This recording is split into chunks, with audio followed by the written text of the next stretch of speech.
Hey, y'all need a break, listen to these stories from r/EntitledParents. I fool my stepfather to admit wrongs against me. Mom divorces him after he attacks me. This happened when I was 15. If there is a more appropriate sub for this, please let me know. My mom and dad divorced when I was 9. Soon after, my mom married my stepfather. Summers and every other Christmas were spent out of state with my dad. The rest of the time I was with my mom. They did not have the nicest of splits in divorce, but both insisted, and kept to it, that they would not interfere with my younger brother and I, relationship with the other parent.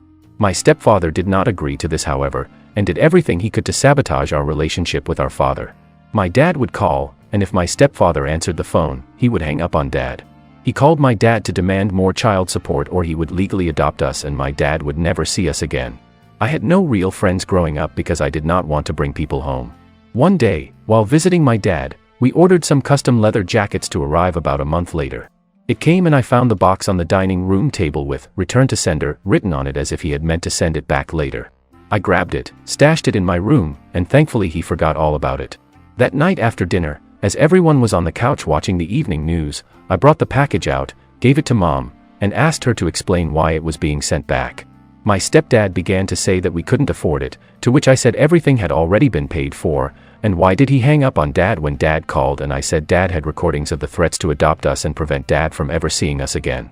My stepfather began spinning a tale about how he just wanted us all to be one big family and he knew how my mom didn't like my dad, and he did everything for the sake of the family.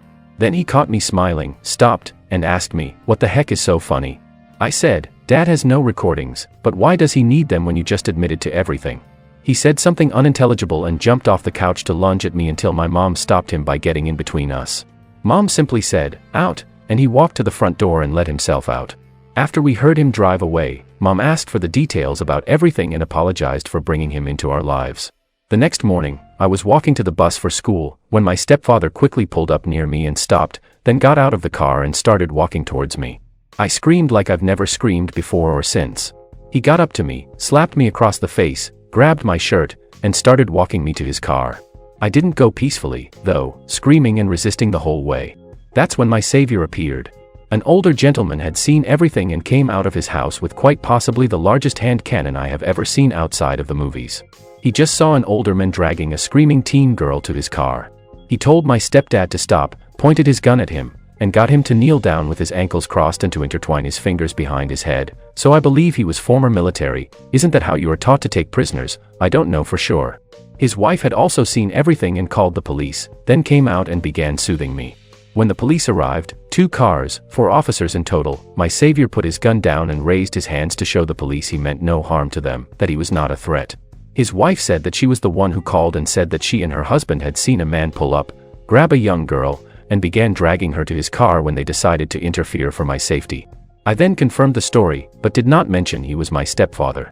The police asked for IDs and noted that my student ID, all I had at the time, had a different last name and had no sign of the name my stepfather was calling me. At the time, I went by my middle name, but my student ID had my actual first name, and I had kept my original last name, so it was different than his, despite his attempt to claim he was my father and was just disciplining me for something. He was handcuffed and taken away in one of the cars, while the other car drove me to school. I had missed the bus by this time, where the officer went in and told the attendance office lady that I had been the victim of an attempted kidnapping and that's why I was late. He later showed up after school to give me a ride home and stayed in the house with me until my mom got off work and came home. My brother, who was unaware of my day's adventures, came home and me, my brother, and the officer played video games until my mom got home. My mom and stepfather later divorced. When I was at school a couple of days later, my stepfather came by the house with a police escort and my mom's supervision and got his personal stuff. My mom was later able to get a restraining order against him for herself, me, and my brother. Haven't heard from my former stepfather since. My brother still lives with his family in our hometown and saw that my savior had just passed away and decided to tell me, and he told me to put my story here. I have never posted here before, so sorry if I have done something wrong. I know you're not supposed to glorify violence here, but I don't know how to tell the story without it. Mom says that I can't get a higher paying job, all because I would move out. If you think the title is bad, just wait. This is more of a vent, so forgive me in advance. So my mom had insisted that I stay with her for my job during lockdown. It's still going on where I live. So I did, and I regretted it, to the point that I'm losing more money than my job can pay me. I have a job at Amazon in their distribution center. Basically, I sort the packages to get to the customer's residence. I have the night shift, it sucks. I have mental health issues and night shift, plus stress from mom, plus the drive made me look elsewhere for work. I found a good job that pays more, about $8.80 more than what I make now. It's in the daytime, that's the best bit. That's where the problems start. So my current job has me drive 100 miles round trip and eats my gas and mileage like Pac-Man and his pellets. I get roughly $19 an hour, but the reason this is worse. Mom expects me to pay her $500 a week for rent. My paycheck is roughly $760, take away $500 and I have $260 left. After making payments on my car, which is $180, I have $80 to pay for gas. Gas where I am is $3.98 a gallon. I use up nearly $60 to fill up from when the gas light turns on to full. So yeah, I need somewhere else. Now my new job, which I start 3 days after writing this, is in the day, and is remote. I can work from home as long as I have a computer of sorts, a smartphone, and internet. The job pays more and my mother saw my texts to my grandparents about it. Well, guess who decides to tear me a new one? If your guess was my EM of a mother, you'd be right. Now my mom doesn't take care of the house, at least since I came back. I had to vacuum, fix anything that breaks, mow the lawn, cook, and take care of my sister. That doesn't sound like an EM, that sounds like you being a member of the household. I know that's what you're thinking. Well, let's put her back to the ways of the EM. Mowing the lawn has to be done on Fridays between 9 and 10 a.m. My night shift doesn't let out until 11:50, and even then, it's a 40-minute drive if there's no traffic. With traffic, I'd be lucky to be home before 2:30 p.m. So I get chewed out for not having it done then. I can't get any sleep until I finish my chores. Now I need to sleep from 5 p.m. to 11:30 p.m. so I can get enough sleep. She won't let me go to bed until well after 9 p.m. So on 2.5 hours of sleep, I have to drive 50 effing miles on a busy highway that's under construction, mind you.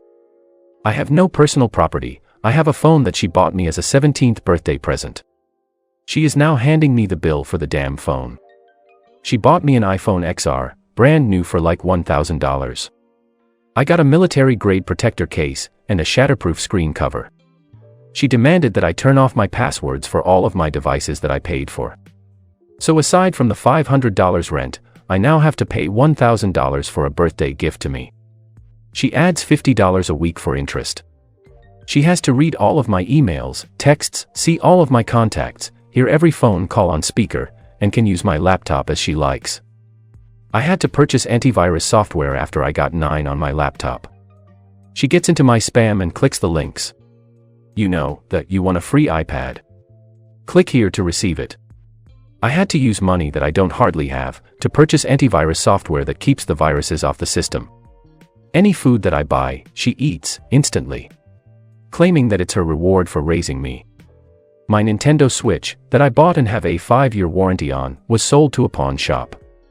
It still had my login info, credit card, PayPal, about $259.98 in gift cards, and $412.22 in reward points, and a $89,512 gigabyte micro SD card. My Switch was worth a lot, and she sold it for $50, yes, $50. But thank God that when they booted it up they saw my contact info in the account settings. I got called asking why it was sold with all of that still on it. I told them that I didn't sell it, and had a warranty for another 3 years on it. Well, I got it back without any hassle. The Switch itself was my purchase, everything else was family members sending me gift card after gift card for it. Needless to say, that new job is my ticket out of here. I put in my 2 weeks notice already, so I'm ready for the new job. I can pay her ridiculous fees, and save up enough to get an apartment again to get away. I'm going no contact with her, not my sister, but her. Now seeing that this new job is better pay, and in the day when she's at her job, she decides that I have to stay with Amazon, because I can't do remote work from her house. So apartment hunting I go. I got a car, but she holds the title deed. It's her car, but I'm shelling out hundreds a month so she doesn't have to pay for it. Well, guess who has to get a new car, without her name on it? Me. I want to get out of this hellhole, but she's emotionally and mentally manipulative. She says that this new job isn't going to pay me this right off the bat. The paycheck is what management, HR, and I agreed upon. It's on my contract, and if they violate it, that's a hefty fine. She then tells me that those hours are fake, once again, agreed upon, and in my contract, 38 to 40 hours a week, anymore, and I get paid overtime. Now she's trying to get family members involved to get me to stay with Amazon. They all say she's crazy. Well, now I have her crazy friend group on Facebook that think I'm a minor. I can go grab a beer whenever I want. So yeah. She's Mother of the Year material. I hate her. Edit. Thanks for all your responses. You guys got some good advice down in the comments. I've got some arrangements set up. I'll be moving either later this afternoon or sometime tomorrow. Just thanks for your kind words. Edit 2. It's been 12 days since an update. Edit. Have good news, really good news, epic news, and crappy news. Thanks to everyone for your support and wise words. Good news. I got my own place. I'm rooming with 2 gaming friends. We know each other by playing games and hanging out IRL. We even call each other by our usernames when it's just us. We have an apartment almost 4 hours away from my mother and my sister. Really good news, my job is paying huge. I'm making almost $154,000 a year, investments are paying off, and I've got a new car. I like the Hyundai I had, so I bought a brand new one, used of course. It had almost 10,000 miles on it. Runs smooth as silk. My roommates got good paying jobs, and we're all looking for a bigger place together. The epic news, my old night shift job wouldn't let me quit unless I had completed C amount of work by a certain date. Certain date was November 24, 2021. So I came in on the beginning of my shift, walked all the way to the manager's desk. Loudly in front of everyone, handed him my badge, and told my manager to take my contract and shove it.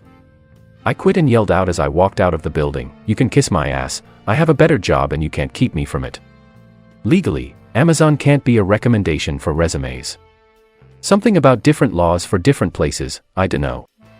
The crappy news, my quote-unquote fortune, as my mother is calling it, apparently belongs to her. I kept that iPhone because it had a lot of sentimental value, plus all of my cards, accounts, and copies of all my paperwork.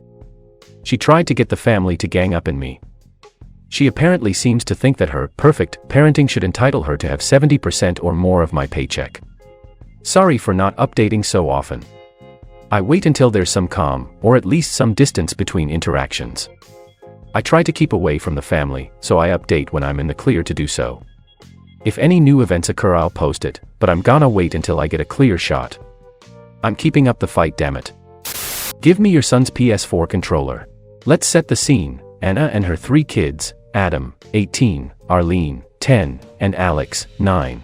There's also me and my son Joe, 11. I'd been friends with Anna since the dawn of time, but oh boy, as time went on it became clear we had very, very different parenting styles. All of our kids are on the spectrum, FYI. One Saturday night she called me and said I'm coming round to get Joe's PS4 controller. Joe was at his grandparents' house. Why? Because 18-year-old Adam had lost at a video game and threw his controller against the wall, shattering it. He then went into the 2 little ones' room and took one of their controllers, and now Arlene and Alex were fighting over the one they had left. Let me reiterate, an adult child broke his own controller and stole one off his littler siblings, who are now fighting despite having a controller still. But they didn't want to take turns. I said no, that's Joe's PlayStation, not mine to give out. And between 3 kids you still have 2 controllers. But you want my only child to not have any controllers? The answer was yes, and it descended into a screaming match when I said no again and asked why her kids can't share, or that Adam should be made to get a job to cover the cost. Apparently I was bang out of line and horrible for making her babies share when I had a spare controller sitting unused. It wasn't spare. It's Joe's only controller. And apparently saying so made me a heartless bitch with no sympathy for someone raising 3 autistic kids. FYI, I'm a working single mother with no parents raising my own wonderful boy who has autism. So no, I didn't give the controller. And weeks later, when my fiancée dumped me, Anna phoned and asked for a loan of money. I said no and she replied, "Why not? It's not like you have a wedding to save up for anymore, so don't you have spare money?" End of friendship. So an EP just tried to card me. It's Friday, so I decided to treat myself. I went to the liquor store to get myself a bottle of whiskey. I am at the section and I am reaching for my drink of choice when this hand cones out from behind me and stops me from grabbing the bottle. Like dude, She was so mad this taller graying blonde-haired woman snaps at me and says, "Where's your parents? You can't touch that." I got this non-stop ranty speech that my parents are irresponsible, she would never leave her child unattended in this store, blah blah blah. The witch is just flipping out. I see a moment to interject and say, "Yeah, I'm 30, and go to grab my bottle when the EP tries to grab my arm, so I say on reflex, "Witch, if you put your hands on me I am going to crack you with this bottle." That witch starts calling me a list and demanding to see my ID. I was lucky a store employee interrupted before it got too heated, asked what's wrong. And the EP just starts going off again about how she would never let her child alone in this store. My parents are horrible. The worker asked me if I have my ID and I said yes, and said we card everyone at the checkout, and said he's happy to take me up to the cash to check out, and I said thanks. The EP follows behind with her crap. I had my license over and get my stuff. Well, the EP scans her stuff through and the guy cards her too. Guess what? She didn't have it. She walked. I just check out laughing like real hard laughter and walk out of the store to my car. I sat there and watched Karen do the walk of shame without her bottles. This is the struggles of a short girl. EP wanted my truck and called the cops saying I stole it. This happened a few years ago and I'm on mobile, so please excuse formatting. I moved northwest from the Bible Belt of the South 3 years ago and my truck is a 01 GMC Southern Comfort. This truck originally belonged to my father, but when he passed he left it to me. I, 27 female, had to fix many issues with it, from lifter tick, front rack leaking, exhaust fell off, and even the broken fuel pump. I fixed it up the way he wanted and took a nice road trip getting it up here. I moved to an area with an influx of individuals from California, and the Karen is one of the few that are nuts. She complained to the front desk of the apartment complex for anything and everything. She once yelled at random people in the parking lot because she wanted an eco-friendly environment and demanded we all sell our gas vehicles for Teslas. When we said we can't afford them, she screamed at more people about how she could afford hers. I don't drive the truck very often because Dad wanted to keep the mileage low and it's 2WD low rider, so it's a Sunday driver. It's been over 2 years since this happened. It was late summer and I decided I'll take it to the car wash to clean it up a bit. Now this truck is loud but not obnoxious. Everyone who has owned a V8 knows a cold start in the morning can be loud, and the Flow Master Outlaw under it doesn't help. She came out banshee screaming at me that I need to tone it down, people are sleeping. 9 a.m. I apologized and said, I haven't cranked it in over a week. It's going to be a little loud, it's a 5.3 liter V8. She looked at it more and smiled and asked, can my son have it? Me, what?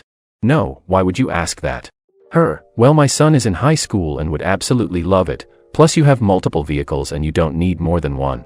Me, absolutely not, this truck belonged to my dad and is not for sale. Her, if you don't give it to me, I'll tell the front desk on you. Me, go ahead, and I drive off. I later got a call from the front desk that she complained and to meet them there. Me, hello, manager, how can I help you? Manager, hey OP, Karen here is complaining your truck is too loud, do you have the copy of the exhaust paperwork? Me, yeah, I'll go get it, grabbed it out of my center console and handed it to manager. Manager, you see Karen, her truck is in legal noise ordinance limit and even then, it's not that loud. Me, I am sorry Karen, you feel my truck is too loud, but it's in legal limit and I don't drive it every day. Karen stormed off slamming manager's door. Me, shrugs shoulders, I DK what her problem is, but she tried to ask me to give her the truck earlier. Manager, weird. A few days passed and it was nice, but as I was going to go put gas in my truck, Karen once again asked for it for her son. I said no. She threatened that she would call the police on me. I said go ahead, waited by my truck for them.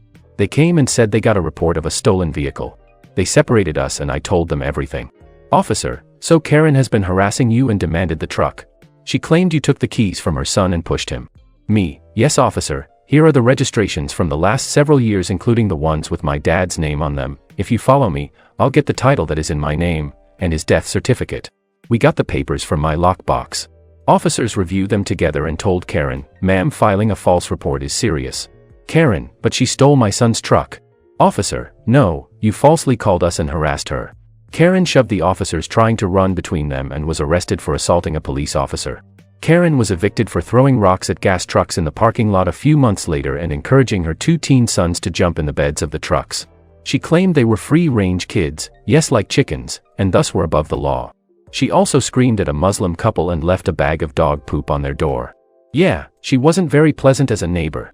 Thanks for reading my entitled parent Karen experience. Thanks for watching. Like, subscribe and share your thoughts in the comments.